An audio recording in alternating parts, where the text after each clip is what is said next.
একটা প্রেমিকা তার প্রেমিকের ভালোবাসার জন্য লোক লজ্জা ভুইলা পালায় যেতে নিছিল, আর তুমি তাদের বিচার করলা কেমনে? না না রেশমি, আসলে এইসব বিচার আচার তো একদিন আমাকে করতে হবে তো, কারণ আমি তো হবু চেয়ারম্যান। পূর্বে যেভাবে বিচার আচার হয়েছে সেইভাবেই তো আমি করছি। একবার ভেবে দেখো তো, এই ঘটনাটা যদি তোমার ক্ষেত্রে ঘটতো, মানে তোমার সামনে আমার যদি 100টা বেত্রাঘাত করতো, তোমার কেমন লাগতো? না, কিসের সাথে কি তুমি মিলাচ্ছ? আমরা এগুলি করতে যাব কেন? আমাদের ভালোবাসা তো খাঁটি।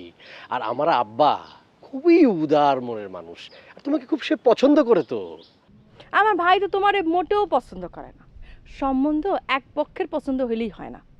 আর আমার তোমার সাথে কথা বলতে ইচ্ছাই করতেছে না। যেই মানুষটা অন্যের ভালোবাসাকে সম্মান করে না, তার ভালোবাসা যে কতখানি খাঁটি সেই বিষয়ে আমার যথেষ্ট সন্দেহ আছে। বিশ্বাস যাও রেশমি, আমার ভালোবাসার মধ্যে কোনো ধরনের কোনো ঝামেলা নাই।